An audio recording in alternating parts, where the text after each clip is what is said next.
Namaste, everyone. This is Rebecca Cummings with Rebecca Cummings Yoga and Somatic Health Coaching. I hope you're all having a fabulous Monday and week. And yeah, I've been long overdue, as I always generally tend to say in my videos. I've been overdue for making some free content. And this is a video that's been requested by many of you who watched the first video about what to do when you're feeling overwhelmed. And it was requested by clients and people that have seen the video to have more specific tools and techniques about what to actually do. The video, part one, was more of like a philosophical kind of much more philosophical. So this is just a few helpful tools in terms of what to do when you're experiencing overwhelm. So how do I even define overwhelm? And we talked about this a lot in the last video, but it's basically anything that's keeping you from being present and in the moment, right?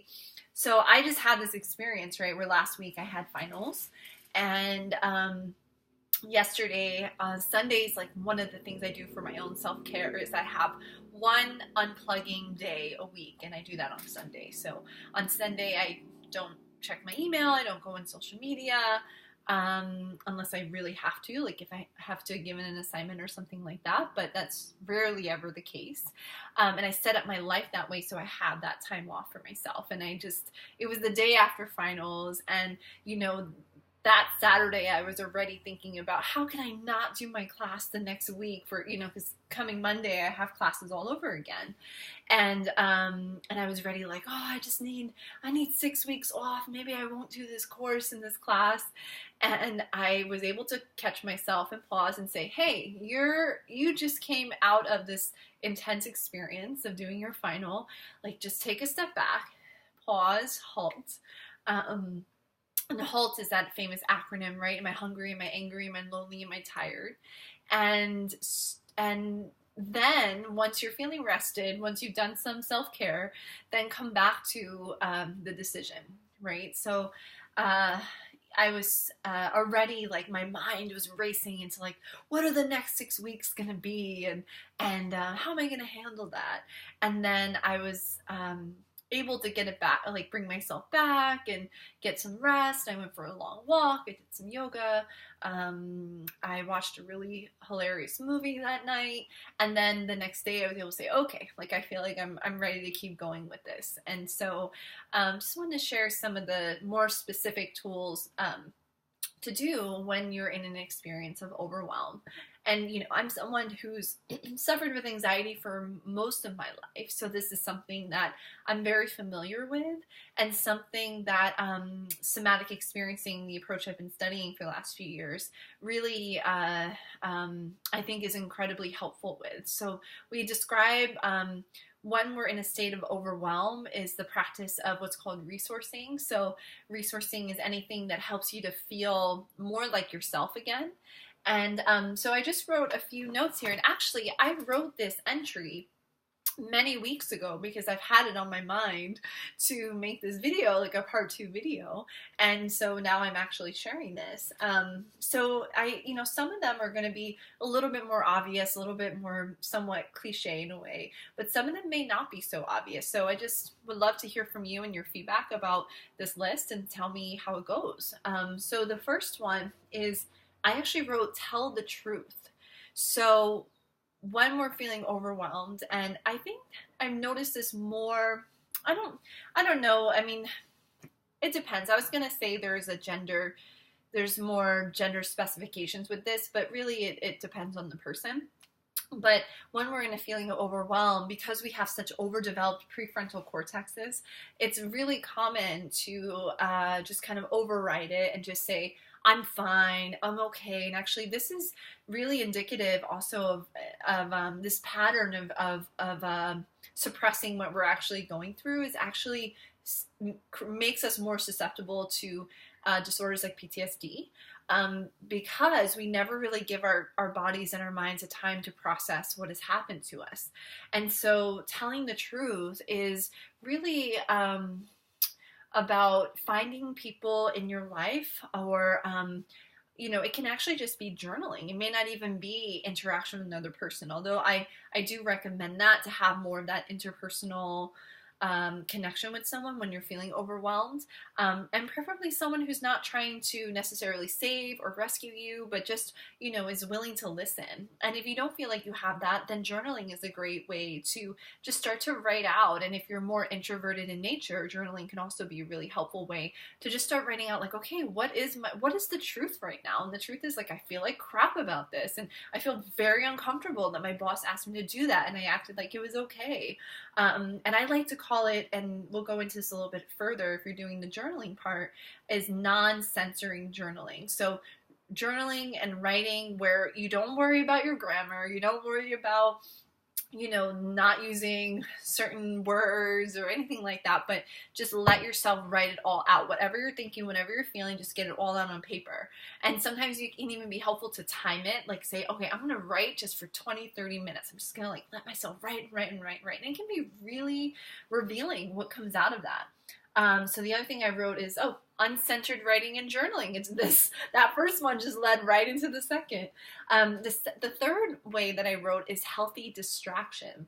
So this actually comes from more of a dialectical behavioral therapy approach. If you want to learn more about that, there's tons of information online about that. It's a very common approach that's used in the addiction recovery world, as well as for certain forms of anxiety as well. But healthy distraction, you can even write out a list, and there's a great book called the Dialectical Behavioral Therapy Workbook, which I recommend, and it has like a list for you if you don't want to make it yourself, but it's all kinds of sustainable, positive ways that you can create healthy distraction. So healthy distraction, we can think of unsustainable, unhealthy distraction might be, just splurging on social media, or, the incessant scrolling, the incessant Google searching. This is not what that's talking about. And that can actually do the reverse. That can actually create more of the obsession wheel, more of the feeling of overwhelm. So what we're looking for is healthy distractions. Like, for example, you notice the color blue in this like chalker wheel, and you just let yourself really appreciate that color. Or you're watching a TV show and you're just like, wow, that actress's makeup is on point, right? Or like going out for a walk and like letting yourself, it's a way of utilizing your senses that helps you to come back to the present moment. So it's actually, in a way, we call it healthy distraction, but it's really a tool that helps you to become more present, which seems somewhat oxymoronic, but it's actually the reverse effect. It's actually, so healthy distraction is actually what helps you to become more present. Unhealthy distraction takes you further into the obsession. So I invite you to explore that for you. Like for me, sweeping the floor, like looking at the different colors in my spice rack, like paying attention to how my cat feels in my lap. Like these are all ways that I create little healthy moments of distraction for me when I'm feeling overwhelmed. Okay, the fourth way is consider a mental health day, possibly a mental health week if you need it. For someone who, like me, I work for myself, so if I don't schedule time off for myself, then I will not get it. Like it's not part of like a contract I have, right? So I have to deliberately put time and space into my schedule. Sundays I have that break day. And then if you need to take that extra time off of work or something like that, then, I would just invite you, if you've never done that before and you're someone who's particularly struggling with feelings of anxiety and overwhelm, to just try it and try, like taking a day off of work when you're feeling really overwhelmed, right? I think the reverse can also be true. Like this is a tricky one. So, the reverse can often be true where sometimes, there's if someone's in a freeze response, like they're in more of a shutdown response, sometimes what can be helpful is the opposite, is actually like finishing your workday, getting through that difficult time in your week. But so there's a lot of gray area here, but you get my point, that when you need to take that extra day off, like, or even just half a day off, and that can make a huge difference. Like you don't actually have to go on these huge 2-week vacations, right? To come back to yourself. Like it can be literally as simple as sometimes half an hour, half a day, whole day, right? And it's incredible the benefits that can have on our nervous systems. Okay, the other thing is I wrote stop. So this is really, this just, means take pause. So pause where you can. Take a 5-minute mindfulness break. Lay down, right? Like when you've done, like, let's say 2 hours of really intensive work, just let yourself stop and pause for 5 to 10 minutes, right? Like, and it doesn't even have to be meditation. It doesn't even have to be like really intentional. It could just literally be sitting in the chair and looking out the window, right?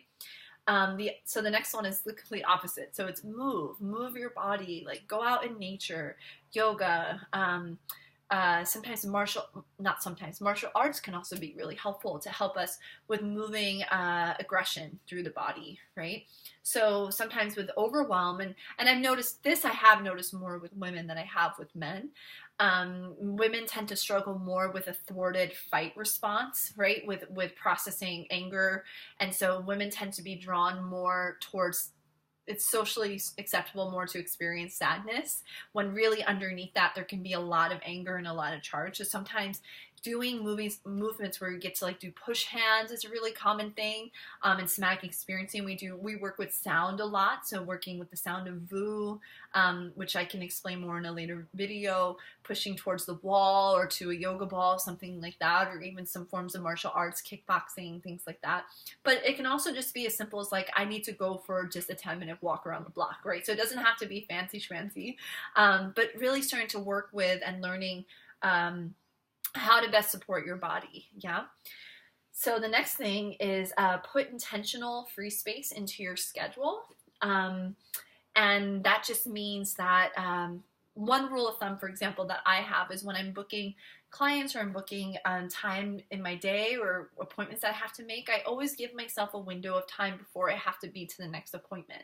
So whether that's 15 minutes or 20 minutes, and that can really help with easing a sense of overwhelm. But also just even for those of us, who tend to be pretty hooked into our planners, also adding in that extra time for downtime, that extra time just to be. And, I've heard some people say, well, that sounds weird. Like, why would you put like do nothing into your calendar? But just try it. And if it doesn't work for you, it doesn't work for you. But just see if that supports helping to create more of a sense of ease and calm in your day.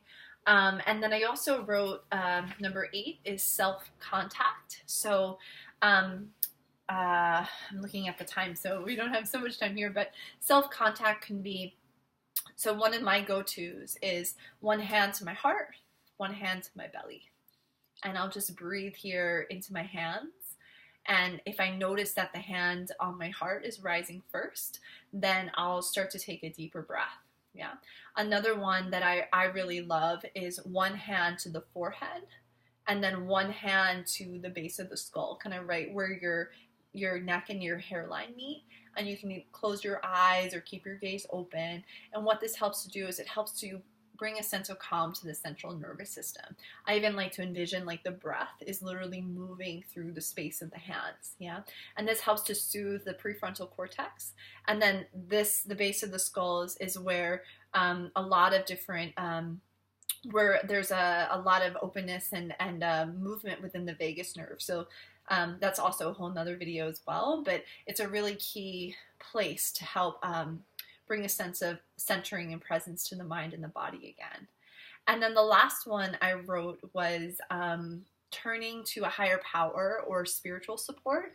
And this also includes spiritual fellowship, spiritual community, but it can be prayer practice, meditation practice, something where you're developing a relationship with something bigger than yourself, right? Because it can be really easy to get caught up in our little stories and our little worlds. And so having some kind of relationship with God or the universe or Mother Earth, whatever it is, can be an incredibly helpful practice just to, continue to turn our problems over to something greater than ourselves, right?